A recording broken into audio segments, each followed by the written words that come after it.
The upcoming consecration of the Ram Temple in Ayodhya has dominated the Indian media.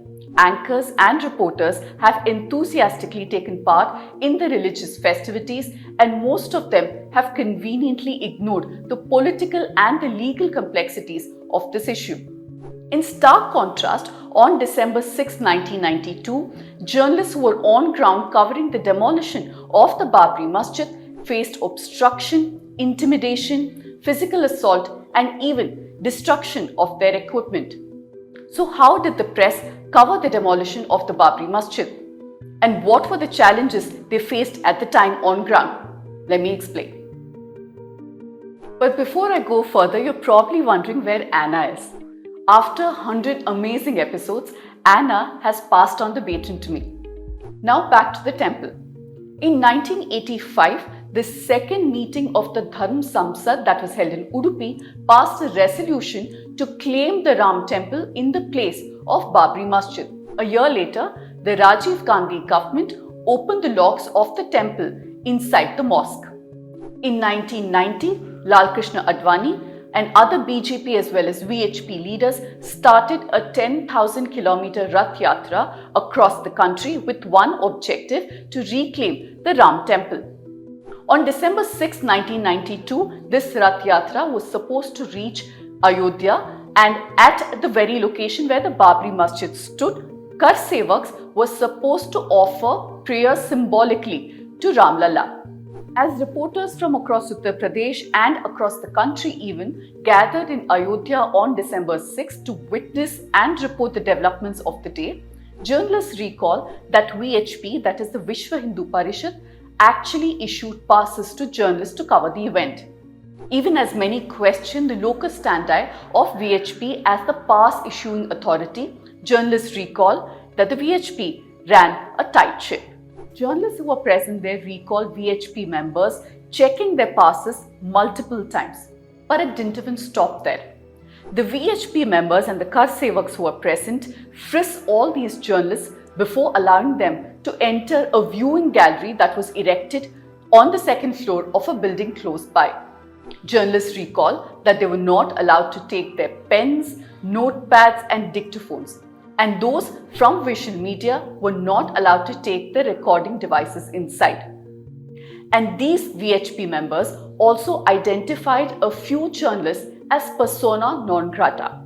Veteran journalist Radhika Ramsheshan, who was then with the Telegraph, recalls that a week ahead of this event, all the Muslim settlements around the Babri Masjid were cleared out, giving the journalists who were present there an idea that something big was being planned by all these groups. Another journalist recalled that Kar Sevaks were focusing on a few journalists, either left-leaning or Muslim or simply deemed to be anti-BJP. Since this was the pre-social media era, the Kar Sevaks knew all these journalists by their bylines but did not know them by their face, since there wasn't a widespread recognition for all these media personnel. Sensing trouble, a senior journalist, a Muslim woman, used a Hindu pseudonym that day to seek protection from any kind of potential hostility from Kar Sevaks. A young woman, Suman Gupta, who was a reporter with a left-leaning publication by the name Jan Morcha, was singled out by these Kar Sevaks. Those who were present there recall Suman being whisked away by these Kar Sevaks and thrown into a 4 feet deep pit. All this just to keep her from witnessing what was happening and reporting it in detail. And amidst the chaos, another young woman, a 24-year-old reporter by the name Ruchira Gupta, who was then with Business India, became the target of the mob's brutality. Ruchira was physically and sexually harassed by a group of men who carried her out from a half-destroyed mosque, and she was not just beaten up after that, but even molested. Ruchira has recounted that after she finally managed to escape the clutches of the Kar Sevaks, she made her way to the viewing gallery where BJP leaders including Lal Krishna Advani were present. She pleaded with them to make an announcement for Kar Sevaks to not target journalists. Instead of offering her protection, the BJP leaders told her to not mar the historic day. Praveen Jain, A photographer who was then with the Telegraph recalls how a day before the December 6th, that is on the 5th of December, he was given access by a VHP leader by the name B.L. Sharma to photograph the preparations that were in place for the big day. There, Praveen has photographed how VHP was actually rehearsing the impending destruction of the Babri Masjid. But on the fateful day, the mob turned on Praveen Jain as well. His camera, a potential witness, was targeted. The film inside the camera was pulled out and scratched, ensuring that any potential evidence of the crime was erased. Praveen says that in an attempt to stop further assaults on journalists and photographers, he managed to reach BJP leaders including Advani and Murli Manohar Joshi, who were present at the site, and pleaded with them to stop the attack. He contends that the decision to target the press was premeditated to make sure that no photographic or visual evidence of the demolition gets leaked. Despite multiple pressures, Praveen's photograph from December 5th was published, and it became a key piece of evidence to show that the destruction of Babri Masjid was not in fact spontaneous but was premeditated. Even in the face of danger, despite being faced with multiple hostilities, journalists who were present there recall that none of them made an attempt to deliberately tone down what happened at Babri Masjid. Senior journalist Raman Kirpal, who was then with a newspaper called The Patriot, recalls that despite facing all these dangers, there was no attempt at self-censorship by any of the journalists.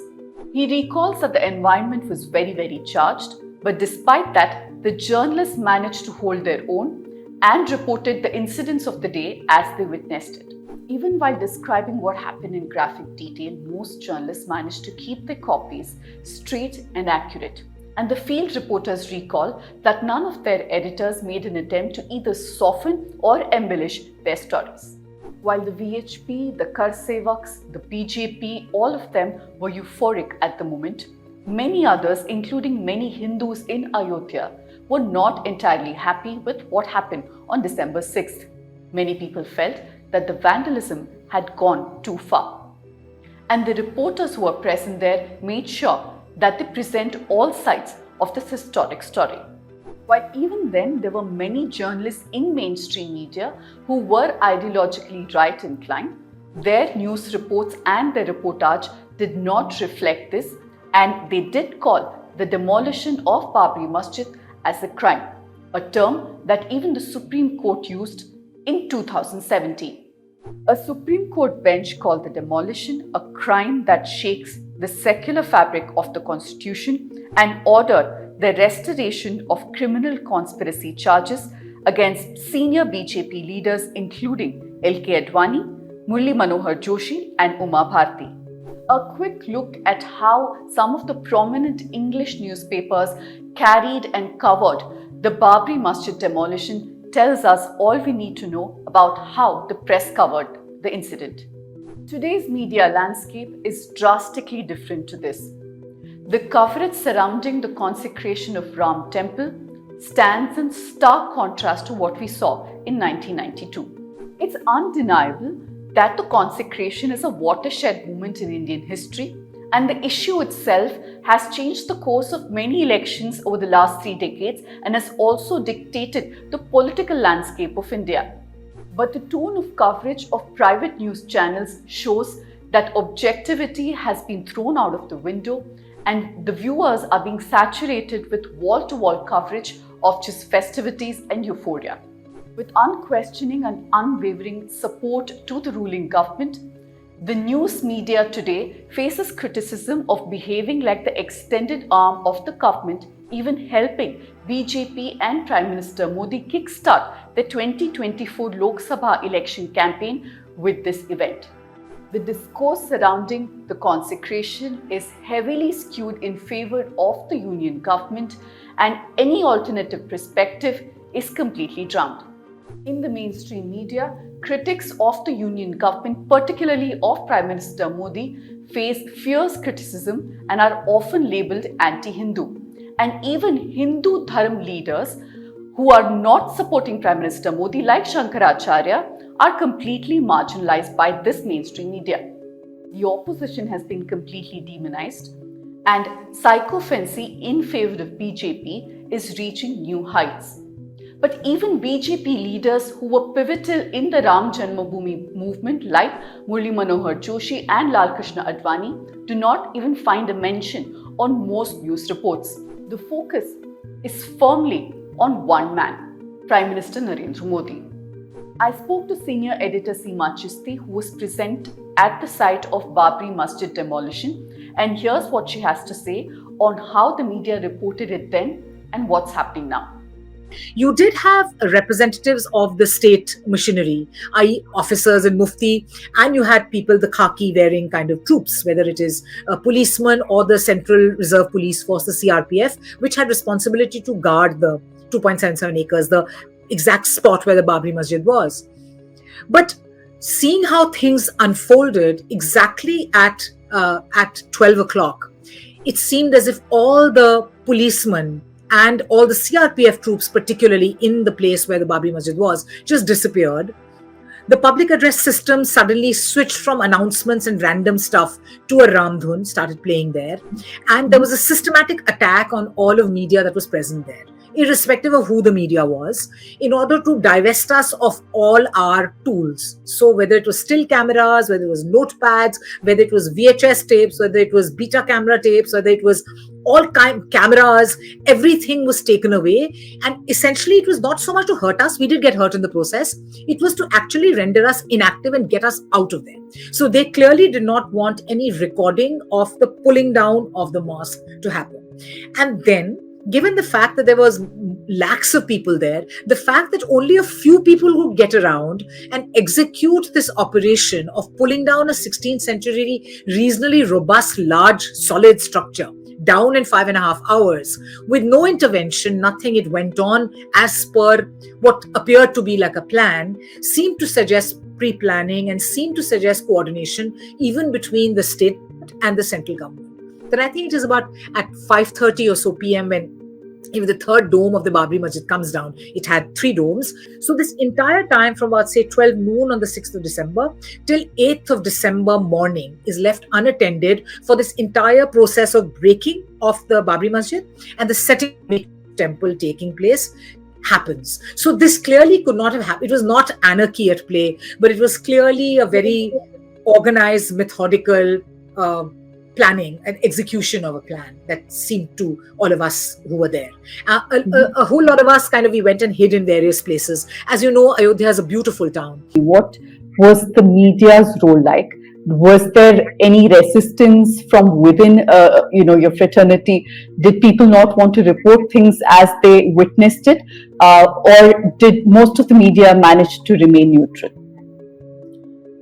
It was very hard to actually remain neutral at that time. So, I'm sure sentiment was exercised on all, whether you were rooting for secular India, or whether you're rooting as a Hindu that day or you're rooting as a Muslim that day. It was a very tough and difficult day, and journalists like others are. So neutrality, no, but an attempt to objectively put down an account, to put down at least log what was happening and to convey what was happening to the rest of the world.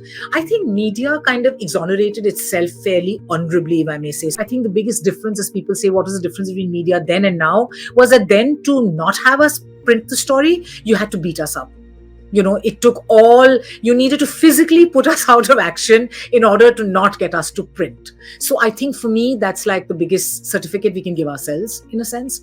I don't see any need to compulsorily thrash media now in order to suppress a story. So I think that is one distinct element. So neutral, no, at no point, and not in 1992. I don't think those kind of pressures, this whole hush movement to just shut you down and to just not brook any argument or to have any voice or conversation. I think this is something that we're seeing for the first time. We've had governments with huge margins. Mrs. Gandhi has twice got more seats than the BJP has managed even now. Nehru had more, but you didn't have this kind of blanket suppression that we now see in the media.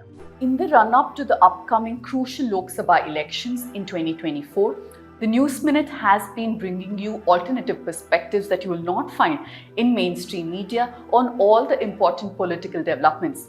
We've been doing the same for the consecration of the Ram Temple in Ayodhya as well. For all of this, we need your support. Do become a subscriber of the News Minute today.